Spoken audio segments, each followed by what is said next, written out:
it's Mo. It is past time, to do the best and worst books of 2023. I don't like to say best and worst because who am I to judge what a good book is, but these are my favorite and least favorite, my most exciting and my most disappointing, the best and worst for me of the books that I read in 2023. These are not books that were published in 2023 necessarily, they're just books that I read in 2023, and of course we're going to start with the worst books of the year. Usually I do 5 best and 5 worst books. This year, I'm kind of going off number with a few honorable mentions. The first worst books we're going to talk about are 3 disappointing books. My least favorite, one of my most disappointing, but my least most disappointing book this year was The Daughter of Dr. Moreau by Silvia Moreno-Garcia.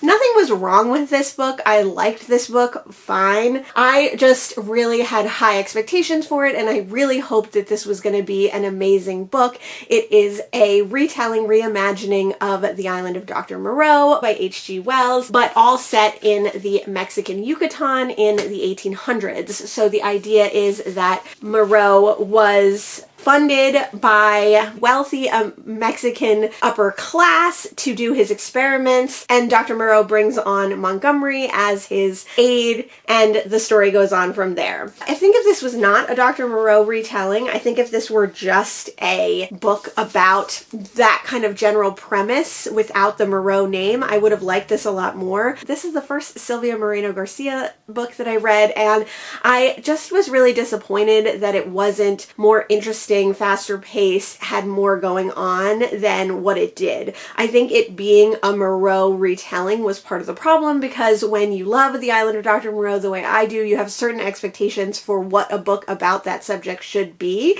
and this was definitely not it. Again, I don't think this was a bad book, but I definitely don't see the hype of Silvia Moreno-Garcia's writing yet. Maybe if I read other books by her, I will come to love her work like many do, but this one was just not for me. Another disappointing book that I read this year that I think was objectively a not good book was American Spy by Lauren Wilkerson.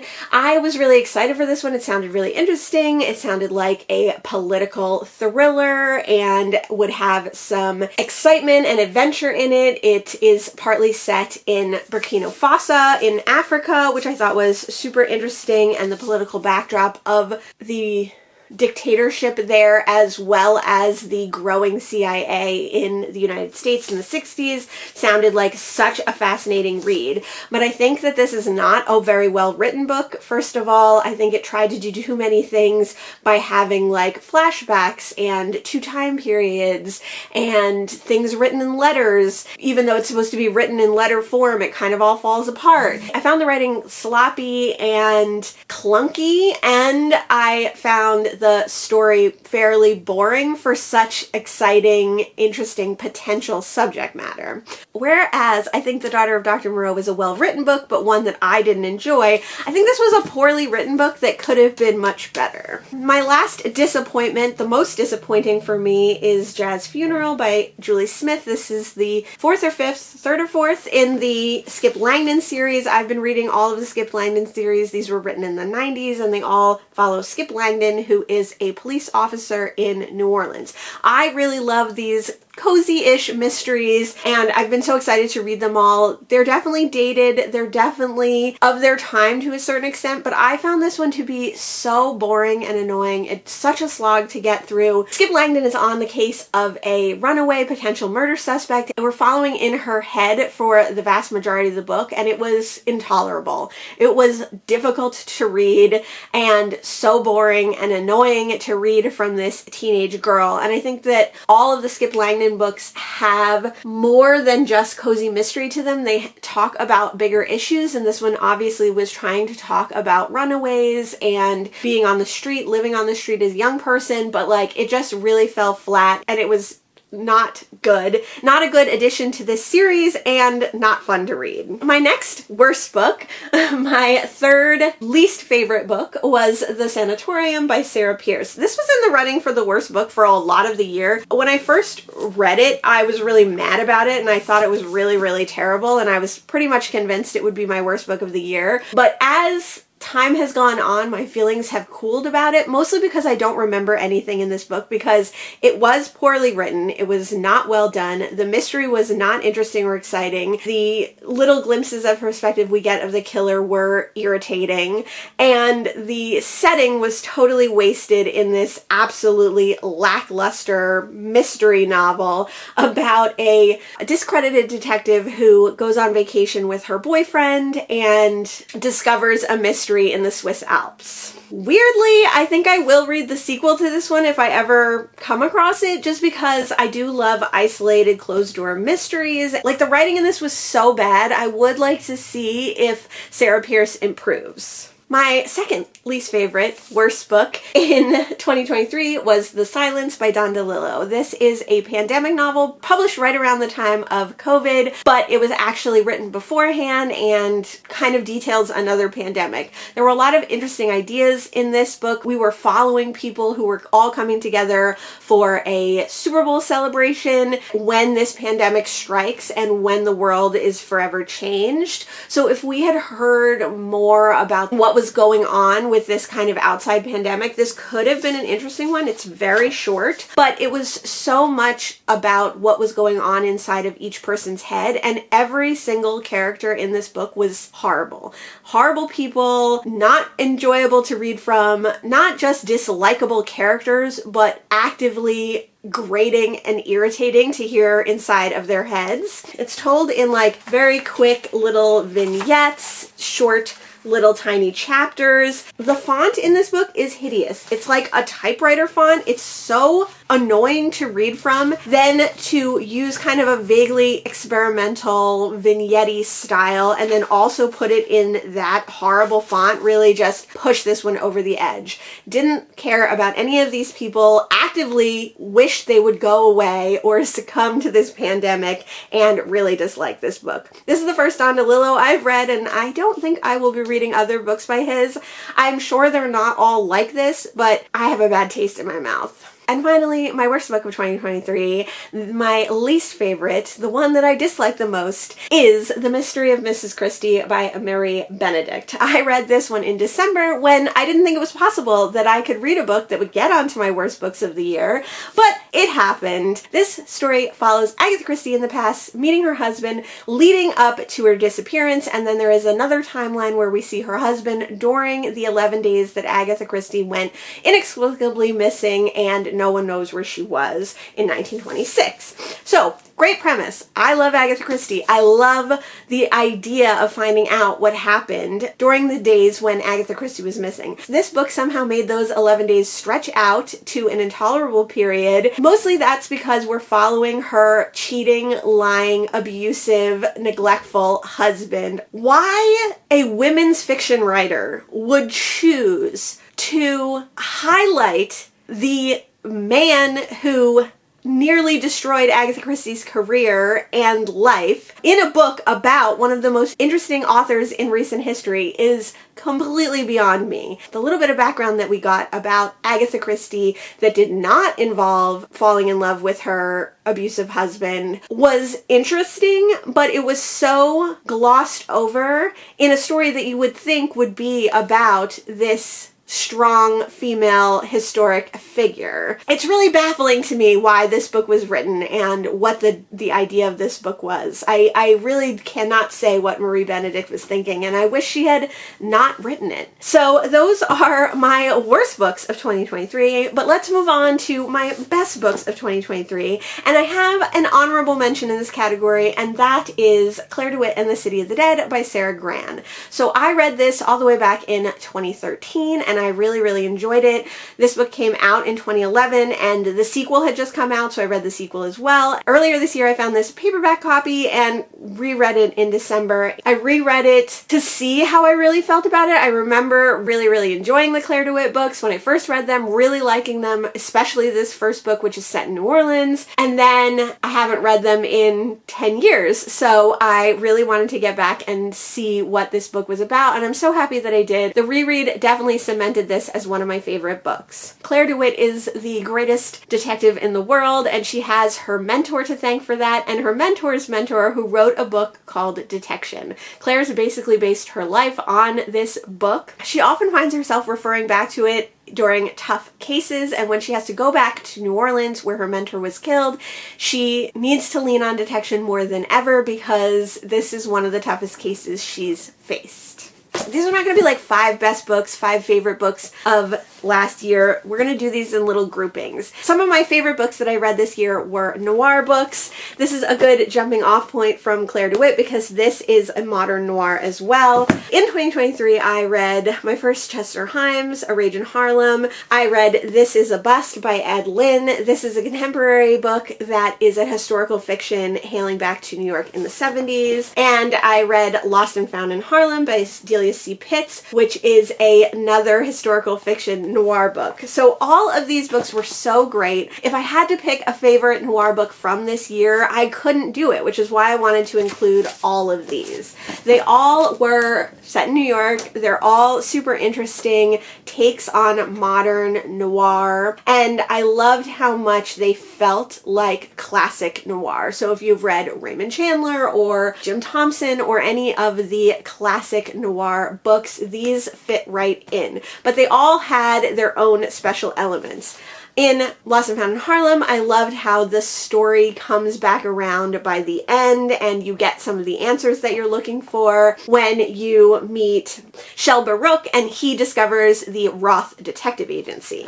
In This Is a Bust, race is talked about in a totally different way because we follow a Chinese-American police detective who is put on the force in Chinatown to act as their token Asian. And A Rage in Harlem is just a romp. It is a fun, fast-paced, thrilling, comical, serious look at Harlem in the 1950s. So all of these books are absolutely amazing and I highly suggest all of them. All of them made my year for reading noir and I'm so happy that I got to them. The next group we're going to talk about is nonfiction memoir, and 2 that I loved this year that had to be included in the list is A Small Place by Jamaican Kincaid, which is part memoir, part essay on colonization and colonialism in Antigua, as well as Jamaica Kincaid's feelings about tourism and how the island depends on tourism for its livelihood. I thought this incredibly short, sometimes satirical nonfiction was incredible, and it has led me on a path to read more Jamaica Kincaid, and I'm so happy about that. I also really loved Peking's story, The Last Days of Old China by David Kidd.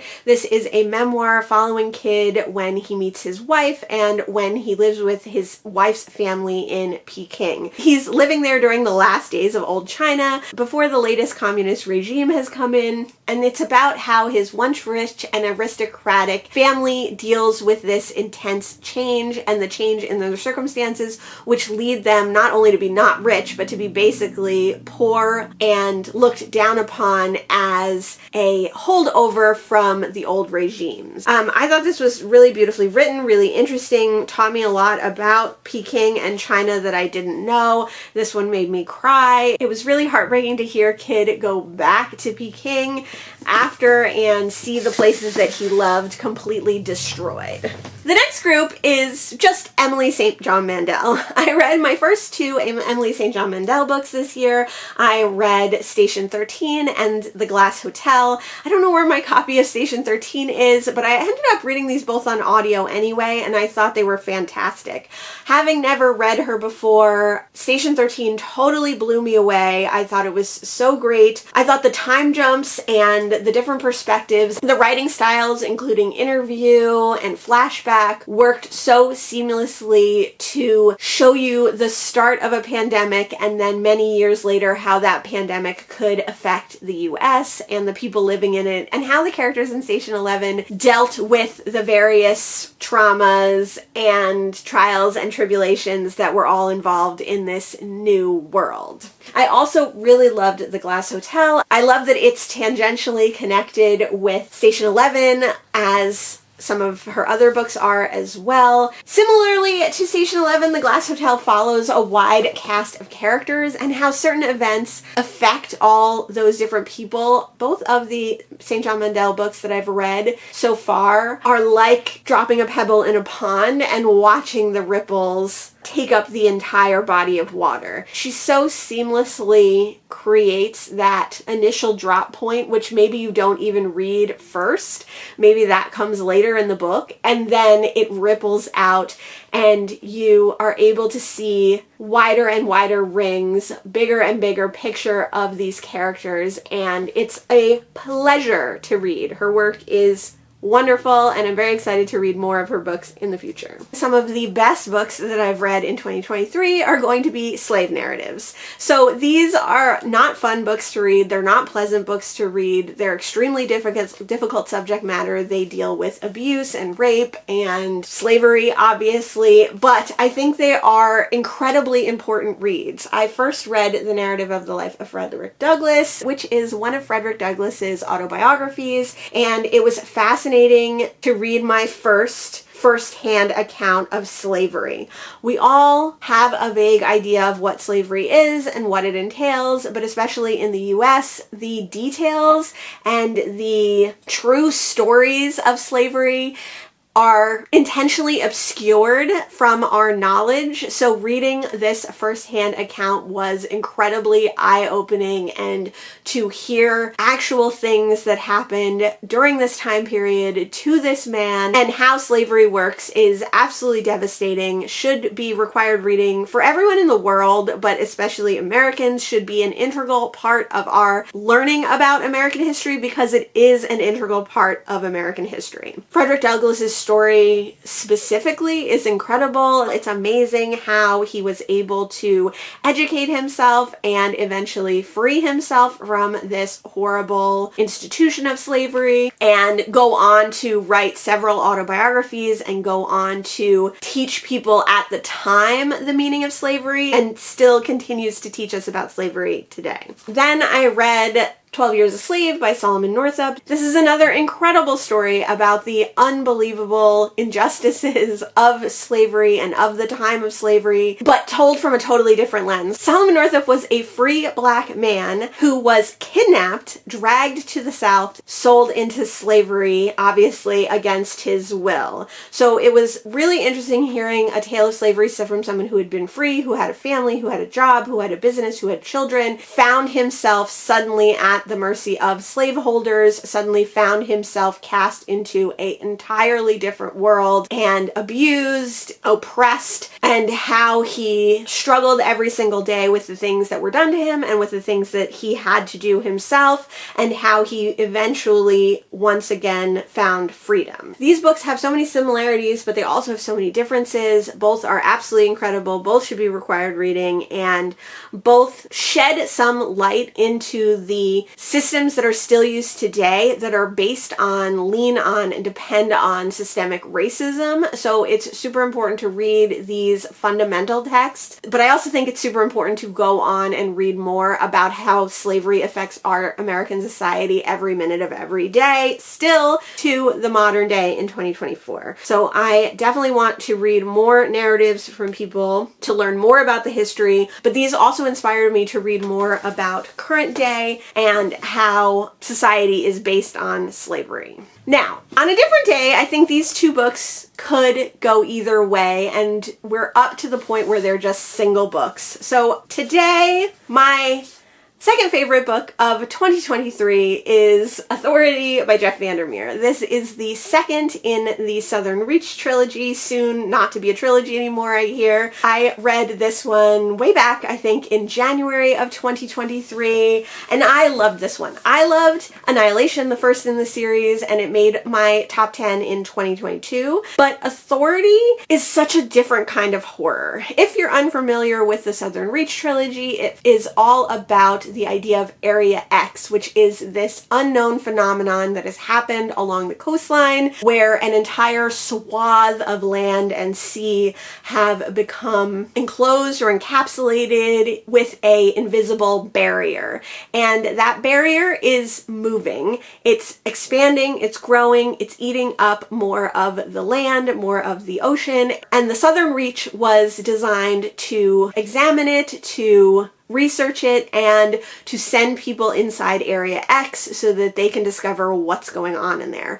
Annihilation, the first book, follows those researchers as they go into Area X, but Authority follows the scientists and the bureaucrats that have been left behind at the Southern Reach facility. It delves into bureaucratic horror, it delves into the nightmare of offices, bureaucracy, and systems that choose what scientists look into.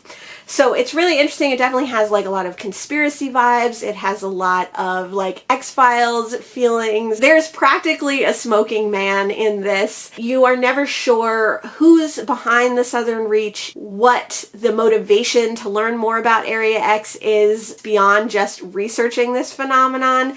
And it is a horror in a totally different way than Annihilation was, but it was just as creepy, just as unsettling, just as weird, and you felt close and connected to some of the main characters just the same way that you did with Annihilation. I think this is on par with Annihilation for my favorite of the series. The third in the series I did also read in 2023, Acceptance, and I did really enjoy that one as well, but Annihilation and Authority are my favorite, and this is my second favorite book of 2023 today. And that means that today, my favorite book of 2023 is going to be The Removed by Brandon Hobson. This is a Native American author and a Native American story of a family who was torn apart when their older brother was shot by police when he was a teenager and killed.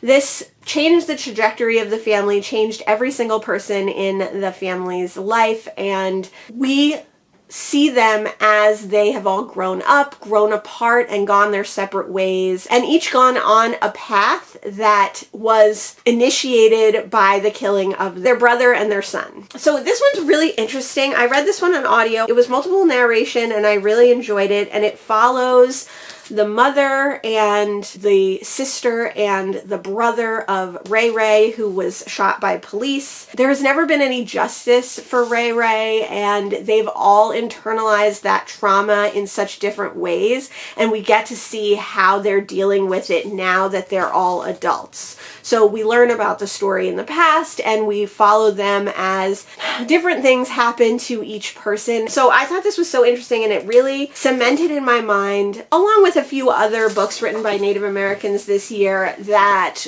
what people would call in this book magical realism, what they would call speculative elements, are actually Native American spirituality. So you can't call them fake, because these are true spiritual practices or events or happenings that go on in the lives of Native Americans. And I think once you readjust your thinking as a reader to realize that, the books are so much more impactful. The stories are so much more impactful. But that being said, specifically one storyline in this has some like weird elements that you are not sure how much of them are that spirituality or are the internal workings and trauma of the character involved, or if those things are inextricably linked and absolutely cannot be separated. So I think it was a really sad, heartbreaking story, but interesting to see this family drama and this family saga unfold, and to see how this deep-rooted trauma has affected people later in their lives. Also, the relationships that they have with each other now. So I know people are like iffy on this book, and I think, and it's gotten a lot of mixed reviews, and I think it is because of those supposedly speculative elements. But again, once you change your perspective and your mindset on that, I think this is an excellent book. I can't stop thinking about it. I read it in January 2023, and I think about it like all the time, every day. So I definitely highly recommend this one. Think it's totally worth it to read for anyone, and it is today my favorite book of 2023. So those are my favorite books of the year, and I'm so glad that I finally got to talk about them. Let me know in the comments below if you've read any of the books that I mentioned here. Let me know if you agree or disagree on them being amazing books or terrible books. If we're talking about my worst books of the year, let me know what one of your favorite books of 2023 was. Thanks so much for joining me today, and I'll see you in the next one. Bye!